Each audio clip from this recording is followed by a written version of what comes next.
And now we have that developing tropical system, something that we mentioned a week ago would be a possibility this week, and it is.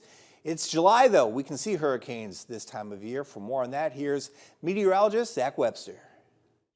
The second half of July, normally on the quieter side of things as far as the tropics go. Things don't really start to get a lot more active until you get into August and September. But just because it's on the quieter side of things doesn't mean we can't have significant tropical systems, including some that can impact the Gulf. The most notable of those, Hurricane Emily, from July 11th to July 25th in a very active 2005 season. It strengthened into a Category 5 hurricane over the west central portions of the Caribbean, then weakened pretty quickly after making landfall in the Yucatan Peninsula. Once it re-entered the Gulf, it pretty quickly strengthened back up into a Category 3 storm, made landfall just to the south of Brownsville, Texas, and then dissipated pretty quickly over the mountainous terrain of northeastern Mexico. The most recent hurricane to strike the Gulf in the second half of July, Hurricane Hannah, July 23rd through the 26th in 2020. Hannah pretty quickly developed over the central portions of the Gulf, strengthened into a Category 1 storm, and made landfall in between Corpus Christi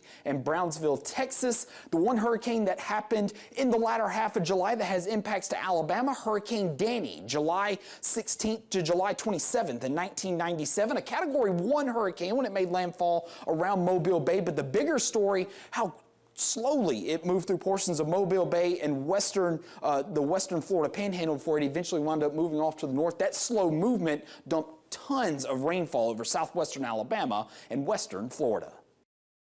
That is always a concern. Big rainmakers can occur from even lower end storms or even tropical depressions.